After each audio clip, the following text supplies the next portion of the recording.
We got a very, very special guest in the building with us today. We got activist, philanthropist, businessman, none other than Scotty Smart in the building. What's up, man? What's going on with you, brother? Pleasure for having me, man. Appreciate y'all. Man, thank you for coming up. First and foremost, you was like I met you in high school, but I didn't know until recently you went to Westlake starting off. So just talk about like in the metro Atlanta area growing up. Yeah, so I was born in New York. I moved here when I was 7. We moved over to the Greenbrier Mall area. I went to Cotton College Elementary School. I went to Bunch Middle School. I was a good student, so I got a magnet program, whatever, acceptance to go to Westlake. I went to Westlake my 9th grade year. My 9th grade year, I was just wild, wild as hell. Just wilding out, wasn't doing my work, wasn't attending class in the magnet program, so Westlake ended up putting me out the magnet program.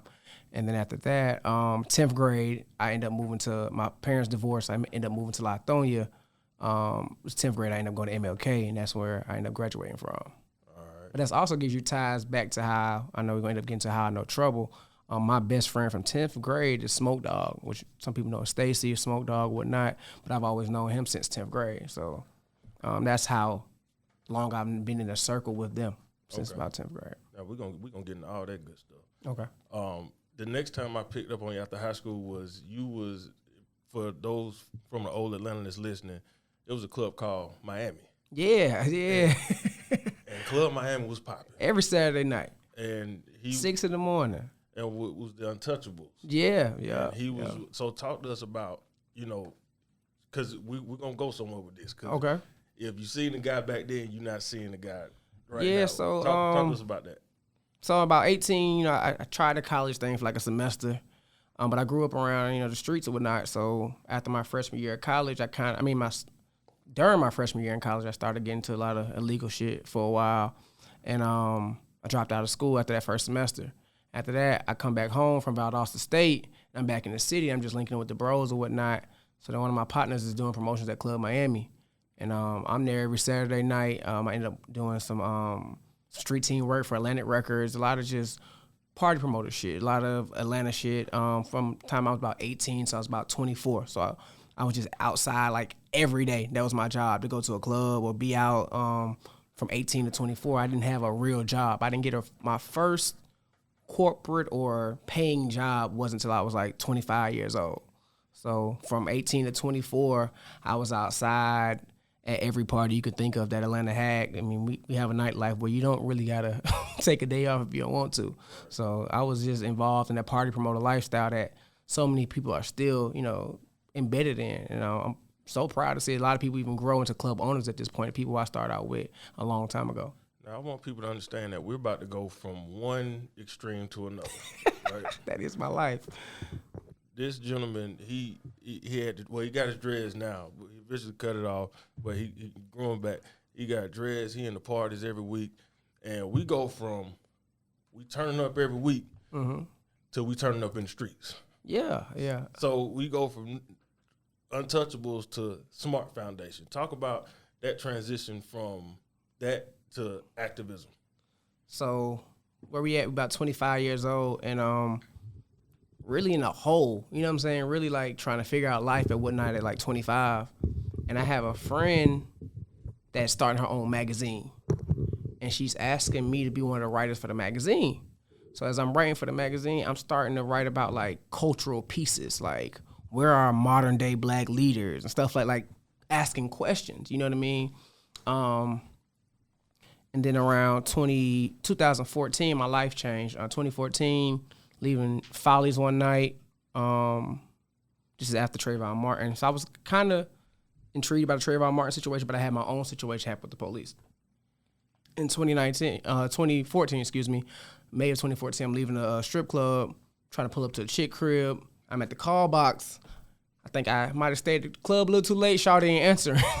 And they end up pulling up on me, and like 5 cars deep, whatever.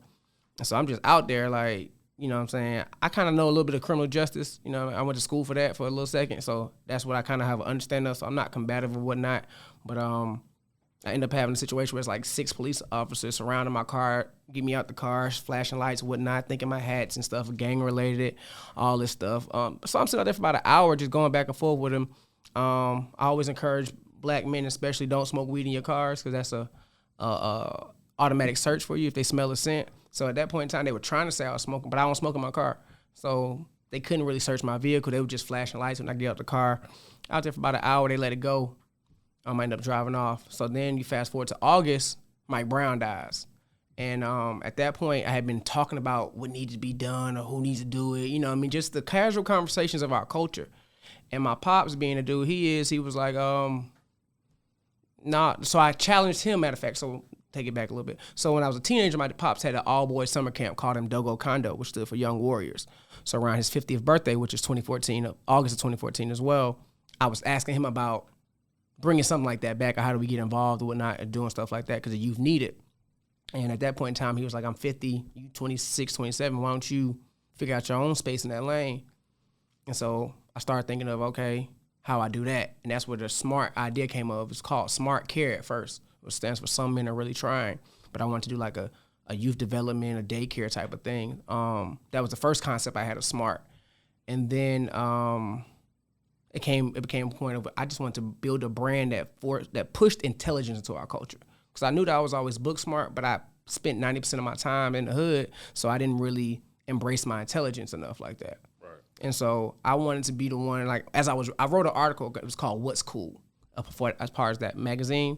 And when I was writing What's Cool, it was pretty much putting myself under a microscope and saying, like, all the fuck-ups that I had or why I made the bad decisions, because I was trying to blend in with the cool crowd, not really pushing towards the intellectual crowd. So now I'm 25 years old, and now I see that some of the lame kids are doctors, lawyers, dentists, and, but got stupid checks, and I'm still trying to be a cool street nigga. You know what I'm saying? It's not getting me nowhere. You know what I'm saying? I'm like, this shit ain't really for me. So at that time, in 2014, August 18th, just past 2014, after the Mike Brown situation, we helped organize a protest.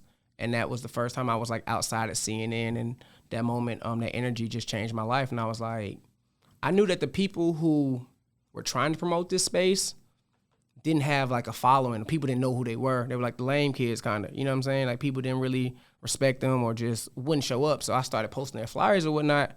We had like one meeting. It was like 70 people there. The day of the march, it was 5,000 people walking in the rain. And like I said, it was the most powerful moment. They was walking around Centennial Park, and it was just rain pouring down. It was 5,000 people. There was a big-ass fuck the police sign. I was sitting on the CNN sign like, wow, this shit here crazy. And from then on, I just been outside, like, just active, you know what I'm saying, just wanting to be the example of what this shit is, to be a difference maker and have an active role in the community, create change. Now, we're going to go back to another extreme, because you fast forward some years, you're a very well-known activist in the city. Depending on who you talk to, you're the face of activism in Atlanta. Depending on right? Depending on who you talk to. Now, there was this party. How did we get that far? Because it kind of bothered me. You went through the criticism of people acting like you can't walk and chew gum at the same time. True. Like, of course, yeah, my man likes Hennessy and women as much as he loves the culture. Of course. And then I see a video of a couple young ladies criticizing Martin Luther King, and I'm sitting here like, because he cheated on his wife. Now, granted, I'm not advocating cheating on your wife, but if I just got my head knocked the fuck in with rocks and all kinds of foreign objects and shit all day, I think I might deserve some extracurricular vagina. That boy Martin was outside now. But they say that boy Martin's way wilder than y'all know. I'm gonna tell you that much. There's some files they got from Martin, them FBI files, kind of interesting. That's all I'm gonna say about that. That's all I'm gonna say about that. But what I was getting to was, how did that feel when you got the criticism just for being a young black man over people looking at you just as an activist?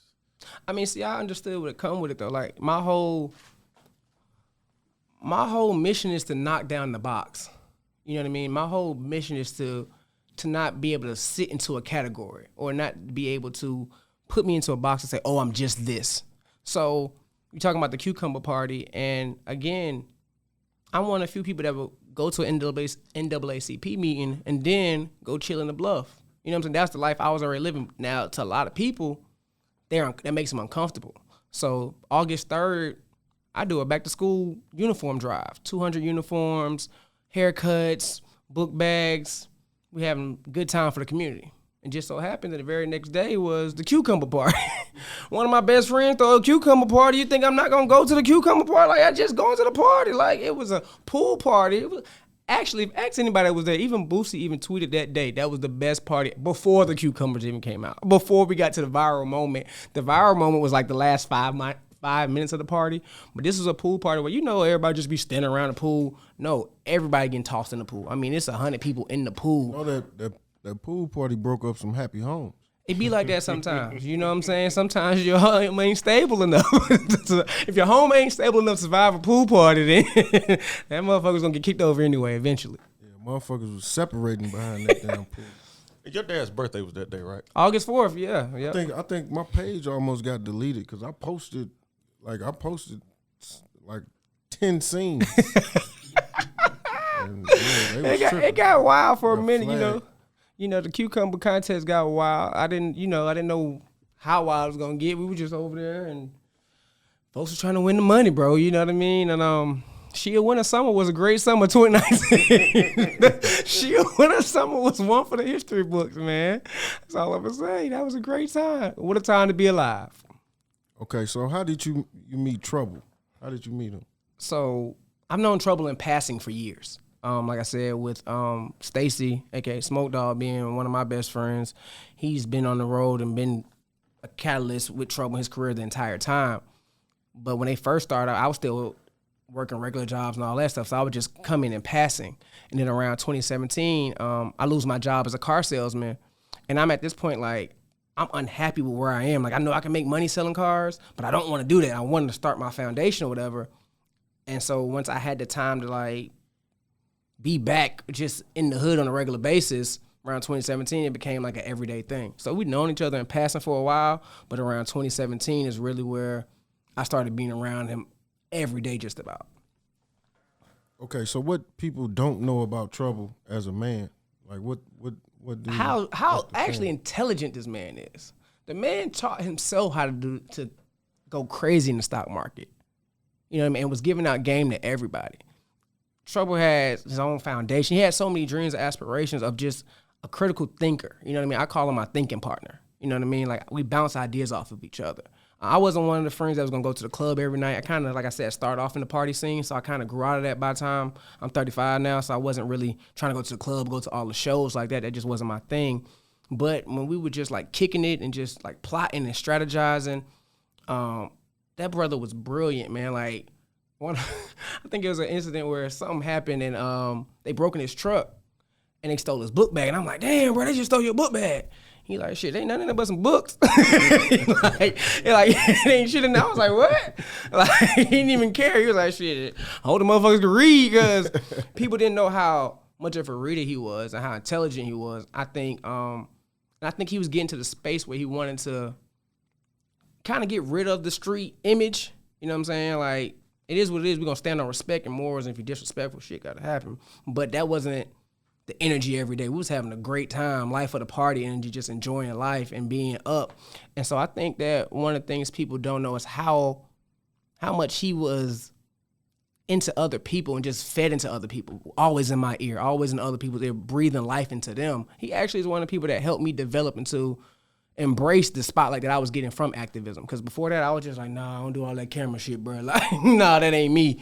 And once I could see how he handled his celebrity on an everyday basis, it wasn't a person that felt like they had to switch it up for the cameras. He was himself at all times, and I could respect that. And it helped me to embrace the role of a leader in the community as well. So I got this question: were you ever in the car like when he had the aux cord? Yeah. What kind of music was he playing? Everything. Like, literally, singing every song. Like, literally, I got this video on my phone when he had a condo in Buckhead, and he had just got an 8-track player for Christmas, like an older 8-track player. And he had, and he's on there putting a disc on. He's listening to old Michael Jackson. You know what I mean? Like, just a fan of music. he was the one that always put me onto a new song. So I knew about that Super Gremlin last December. You know what I mean? Like he was just always into, hey, Smart, this shit, this yak going crazy. Like he's such a fan of music. He really just loves music, like all types of music, especially older music. You can tell, like, I mean, like the oldies, like just your mama bred you, like you can tell. And as I grow closer to his family after his death, you can see so much of his personality and his mom. His Miss Kathy is him. You know what I mean? And I talk to her and I'll be like, that's some shit he would have said. Like she said that just how SKOOB would have said that. So I think you can tell his influence was definitely his mother, and he had just a wide range of music. He was open to listen. He was really a student. He would give you a chance as long as you were yourself. So whatever he was really open to it. Now, since you mentioned it, definitely shout out to Miss Kathy. Oh yeah, she definitely. Now, talk to us about this here Sprinter van. Okay. Without getting anybody in trouble, of course. Yeah. You know what was going on these here vans? I mean, we party. My boy was young Hugh Hefner now. You know, my boy. One thing I don't even understand is how he kept in contact with so many people. And he didn't like social media that much, but he stayed in contact with everybody every day. So it was like one of those people when he said he wanted to link up with something, 20, 30 people pulling up instantly. And not, Lord forbid, his name be on the flyer. That means 100 people coming out with us that night. So he was the life of the party. And, you know, some nights we had a Sprinter van and be just women on the van. You know what I mean? Some nights the bros be following around. You know what I mean? My boy, he had a way to make everybody feel important. Let's say that. I know I seen a meme and it was like, if trouble pick your girl up in a Sprinter van, she ain't yours or some shit. You better hold her hand or something. Like, hey, man, look, we're not out here trying to break up happy homes, but they're not happy. If they ain't happy. Why would she even be here to begin with, you know? But, yeah, we had a really good time, man. Definitely a ladies' man, definitely the life of the party, and definitely just enjoying life. And didn't care who you were, but was open to bring you around if you were true to who you are and could have a good time. You just didn't want to be around negative energy. Right. So I know, like, it was shocking, like, when you got the news about, you know, his passing. I know it's still fresh, and, you know, a lot of people still hurt, you know, but what was going on? Like, what was you thinking, like, as far as when it happened, you know, once you got the news? I know I didn't believe it. You know what I'm saying? What was I thinking? To be honest, you know how, like, you have nightmares? Right. I had felt like one of my worst nightmares came true. And I had literally talked to him. I was with him Thursday, Friday, talked to him all day Saturday. And he was trying to link with me a lot Saturday. And but when I got the news, I couldn't sleep for like 2 weeks because every time I closed my eyes, I kept seeing this nightmare. And I couldn't really deter my dreams from my reality because it all collided at one space. And so in my mind, like, we used to be out riding around type shit, you know what I'm saying? And I used to have this, I don't know why I had this dream before, but it was just like, I was always on go. We wasn't into no shit, but you just, how hot Atlanta be at times, we in this yellow-ass Corvette, you just never know, you know what I'm saying, what could happen to you at any moment. And so I was just always prepared in that moment, like, my gun off stage, we just riding around, not on nothing, but that was just where my mind was, as a protector, you know what I'm saying, as just being aware of your surroundings. And so when it happened, I couldn't grasp the reality of it for a while. To be honest with you, I was very in denial of, this ain't really just happened. Like, and the way I found out about it, I didn't even get time to really process it before I was in the midst of everybody. So, like, to give you an idea, I think he passes away at 3 a.m. I think it started making way around 6, but I had my phone on Do Not Disturb. So I ended up finding out around like 9. By that time, I wake up to like 100, 200 messages. I'm just like, and I jump in the car and just run to where the family at, you know what I mean? And so by the time I get there, within 10, 15 minutes, everybody's outside. And I'm just like, oh, this is real. Like, and I had to walk into and see his mama and the family. And I'm just like, I only been up 20 minutes. You know what I mean? So I'm just like, what the? And I'm just sitting like in a trance really for that whole day of June 5th. It was just slow motion. Then all the way to the June 13th, his funeral, it was just, I don't even know where I was. I just zoned out to all the music he left behind for about a week straight, and really just trying to keep it together and just trying to make it move forward. Yeah, he had a beautiful funeral service. I happened to, attend the service, and I was just sitting in the back. And, I talked to a lot of different people. They was like, man, I couldn't do it. I couldn't go. And I just wanted to be present, for his family. And just, that's a whole lot of pain. Definitely. So I just felt like if I can just take away some of that pain, I'll just go and just, it was nice. The pastor, he did a great job.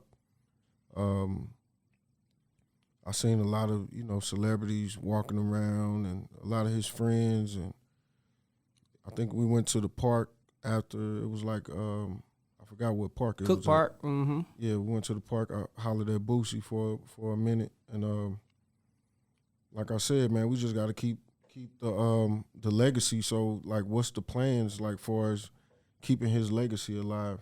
Well, me on the end, I'm not more in the musical realm with him, but I do know eventually, once everything settles, there will be he has a ton of music, and his mom and some of the team will make decisions with how that goes. But as far as what I'm doing in the nonprofit space, so what people don't know is he also had in 2018, we had a conversation about what's called a Trouble-Free Foundation. And he just was big on giving back because he knew he was blessed and he understood a lot of people's struggle because he's been through a lot. And so for me, I'm taking my SMART Foundation, which I already had, combined it with the Trouble-Free Foundation, which you get the Smart Trouble.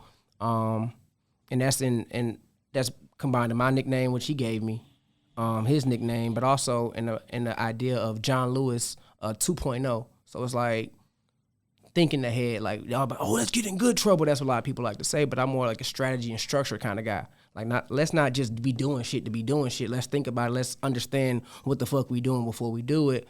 And so I'm going to move forward with the Smart Trouble brand on my end, trying to make sure that people understand who he was outside of the artistry. Because to me, he had one of those great minds like a Nipsey Hussle as far as business and people and growth and understanding. And I don't think that was spotlighted enough. So my thing is to like carry on his tradition as an intellectual and make this the greatest afterlife the city's ever seen. We as somebody that's a history buff, I study our greats. I got tattoos of Fred Hampton and Malcolm X and Tupac or whatnot.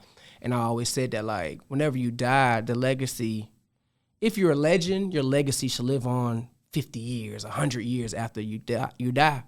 I'm 35, God willing, I want to live to be 85.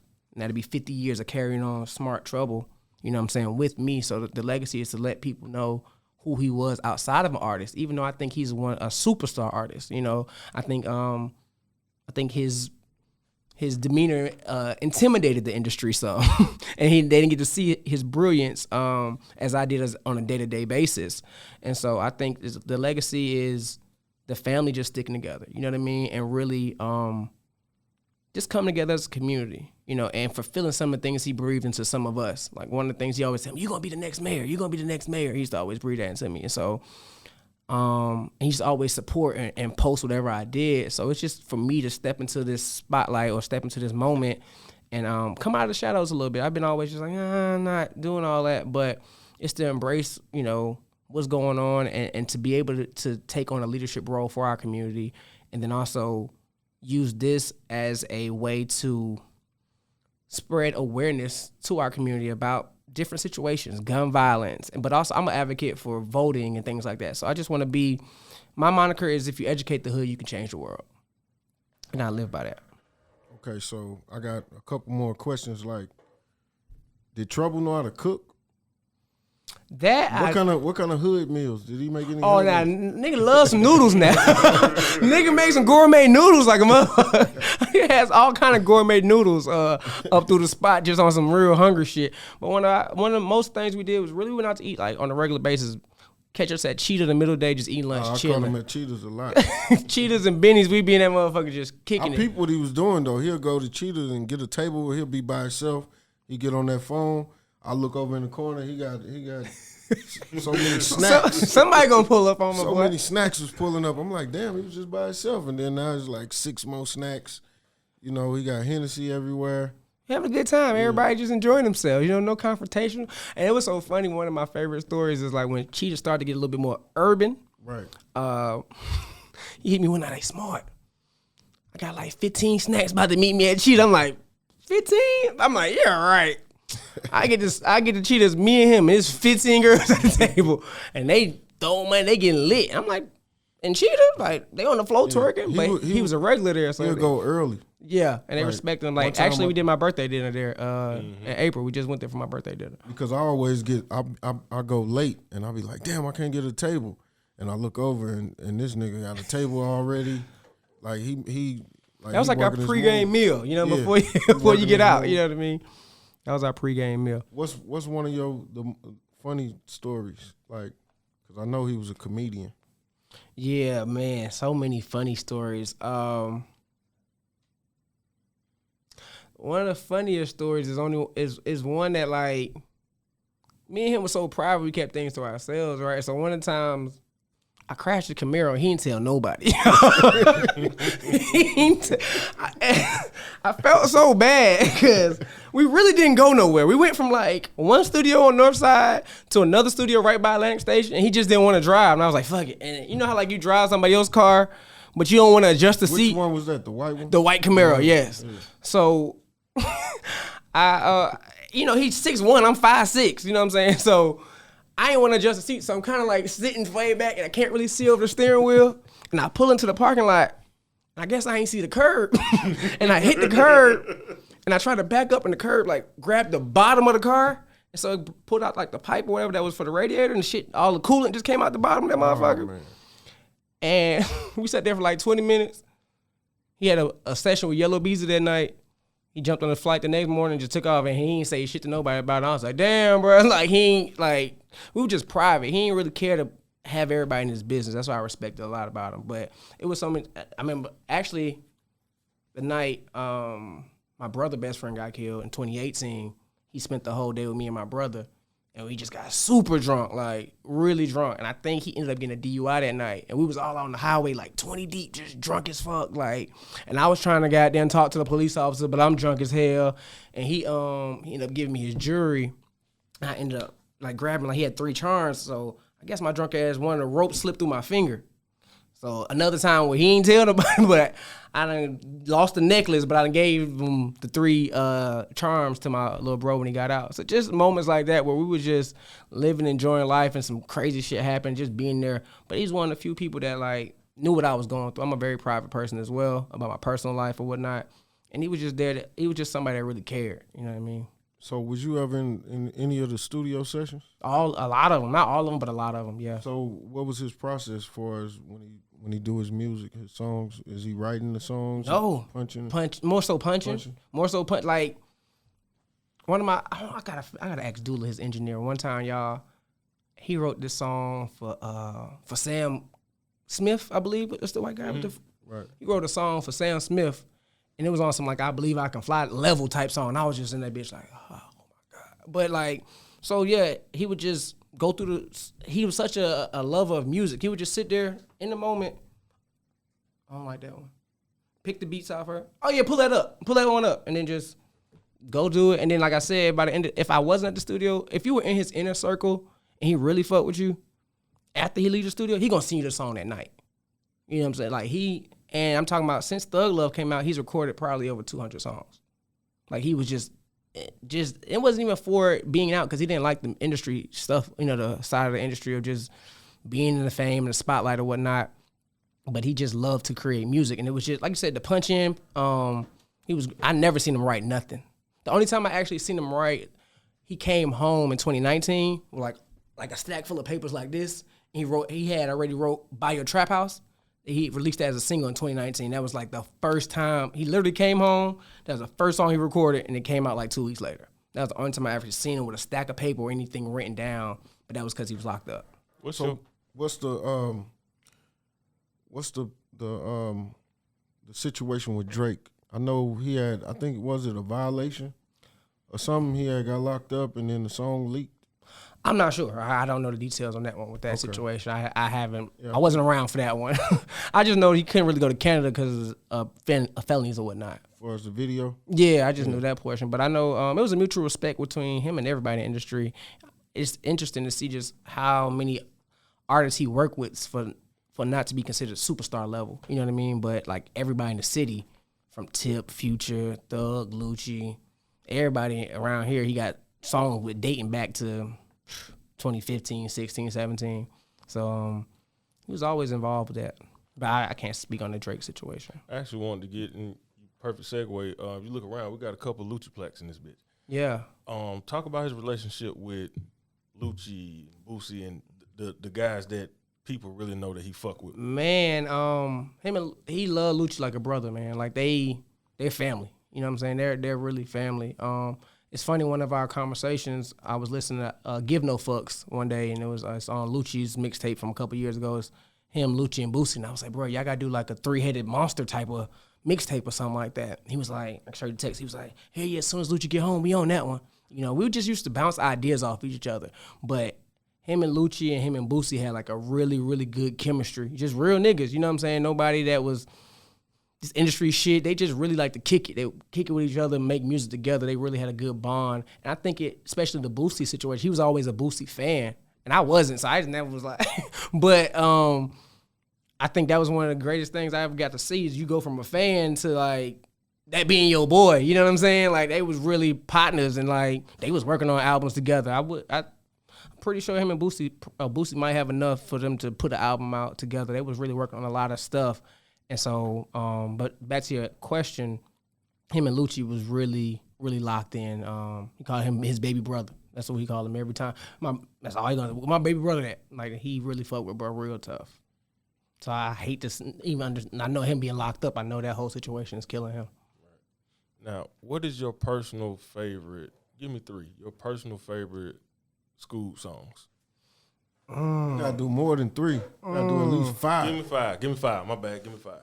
See, my shit is all. I've been listening to unreleased shit for so long. Yeah. That's actually out. I think. Don't Give Up. Don't Give Up. I love Don't Give Up. I love Shade Room on Thug Love. I love Shade Room.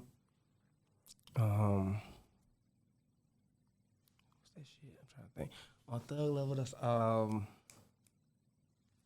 Damn it! I love Special. I love Lend Your Heart too. I'm not gonna go to those two. I'm trying to think of ones that's not. Oh, Come Through was definitely a favorite. Like that was him in Weekend, right? Yeah, Come Through. I love Come Through. I love Miss Connie, Miss Kathy. Yeah, that's a dope one. Real is Rare. That's actually probably my favorite one. That's when I realized we went to Made in America in 2018. And the white folks went crazy. I had never been up north with them before. You know what I mean? So that was like my first time really going on the road to Made in America. And that Real is Rare drop, and the goddamn white folks was going crazy at Made in America. He did so good at Made in America. His first stage, I think Tekashi was taking too long, whatever. Another stage, they rushed us across the whole park, and it's like 20 of us running across the whole big-ass Made in America park to the huge big-ass stage, and he did it again there as well. But so I would say Real is Rare, Come Through. Oh, Fine Love. Fine Love on Thug Love. Shade Room. And My Dog with Scales. My Dog with Scales. And Scales is his childhood friend that he really, really has a really close bond with. And yeah, those would be mine. I think Scales was talking when they did like the balloon release, right? Yeah, that was on the mic the whole time. Yeah, that's his. Yeah, he know how to sound just like Trump. That's the angry man. He got a real raspy voice himself. He got a real, but nah, Skills real hard. And I think Skills is one of the people that SKOOB has always believed in. And every project that he's done, Skills has been a part of. And they grew up together. And I can always appreciate that. And Skills held that shit down definitely at that Candlelight. So with the way the social media going, you know, you have a lot of tragedies, and it'll be like one day they talking about this person we lost, and then the next day, like they forget about that person. Like, yeah. How do you with the trouble situation, do you think people forgot about him already, or you think do you see him being posted a lot still? You know what's crazy? I think that, like, I was reading something on energy, and it says that energy cannot be created or destroyed. And I feel like his energy was kinetic, and the energy just doesn't die. And his impact, I see a lot of his posts on social media. Like over this weekend, even my play sister Gail, she's on Snowfall in P Valley. Shout out to Gail. And I was talking to her, and she was like, she sent me this long message, and she was like, I just saw everybody posting him this weekend. I was like, yeah, I just felt his energy this weekend.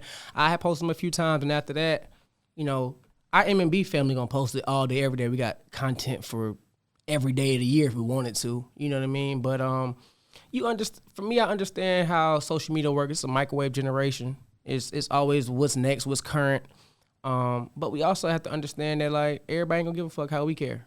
And so the inner circle, the core, we stick together. We try to do things as a family and just keep his energy within that base of his mama, his sister, his uncle, the kids.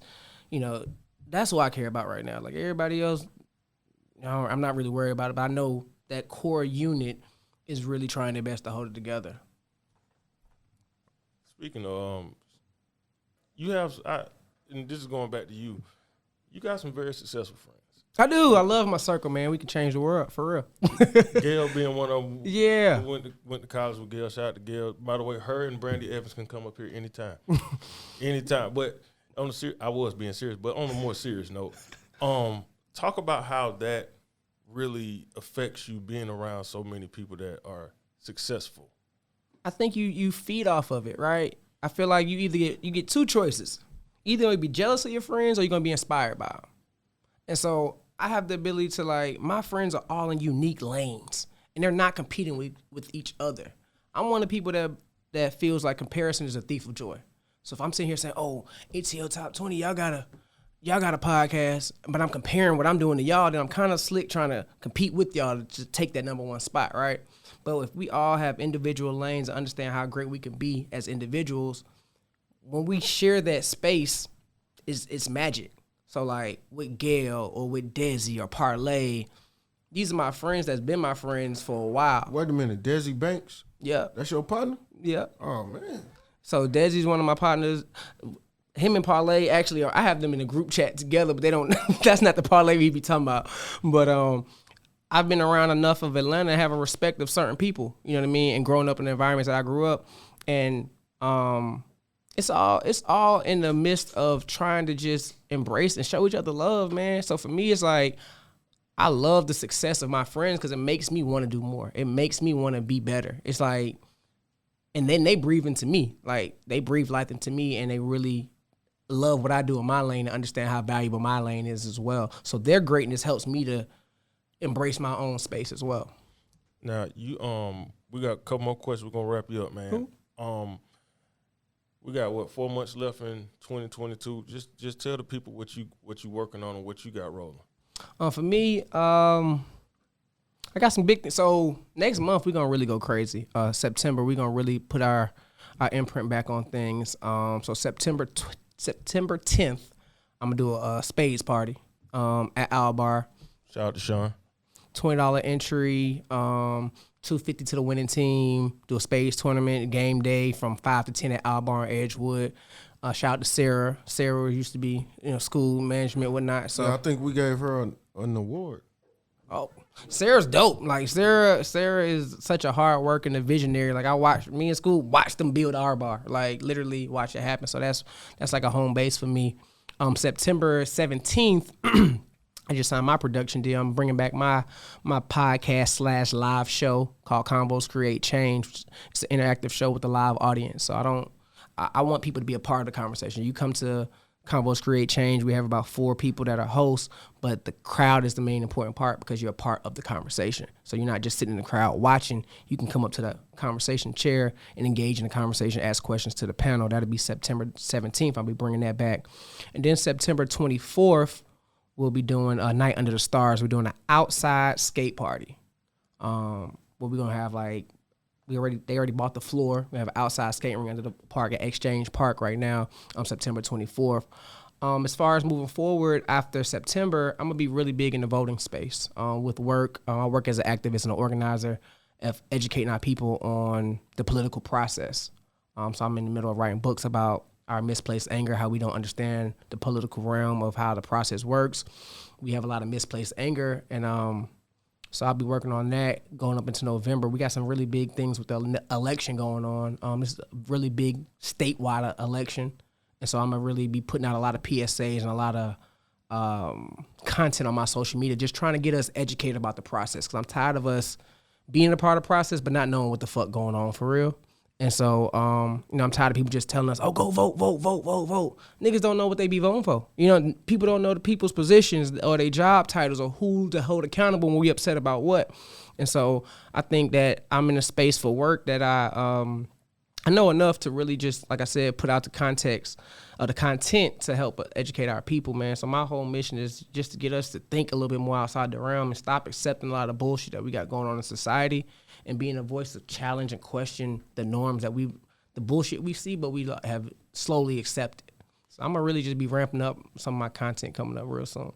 And the last couple of years, we've had a toy drive partner with Rocco, partner with Okay. shout out to Rocco, shout out to Shane.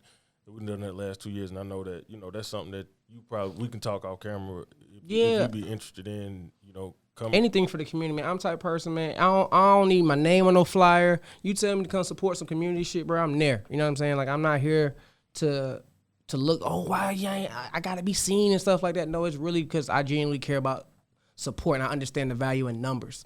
A lot of this fight and activism and community, it's just us showing up. So if you show up to support somebody else 90% of the time, don't do it because you're looking for support, but do it because you genuinely support what they're doing. So I've done Christmas toy drives, but I know that if we could do something bigger, I'm with that. All right, on that note, give us your last words of wisdom for the people. If you can educate the hood, you can change the world. That is. Scotty. Excuse me, Smart. Yeah, man. So let me tell you that, though. I got one last story. Go ahead, 2017, I quit my job. And I'm a marketing and branding type of person, so I started the Smart Foundation. I got a shirt that says Smart. Some men are really trying, and I'm wearing that shit in every color every day. And I walked through the bluff one day, country ass SKOOB like, Smart! Who the fuck is Smart? What's up, Smart? I was like, you know what? I like that shit. I was like, if you can walk through the hood, niggas call you Smart, that's pretty dope. And it stuck. And then once I was already trying to brand intelligence into the culture. You know what I'm saying? I was already trying to brand it. But in that moment, he took the brand I was trying to build and made it my nickname. And probably by the end of this year, I actually changed my name legally to Scotty Smart. So that's what SMART stand for. Some men are really trying. That's dope, because I'm definitely trying. Yeah, man, it's always about just giving your best effort for me. It's like you may not always get the right answer. You might not get it done correctly the first time, but what were your intentions?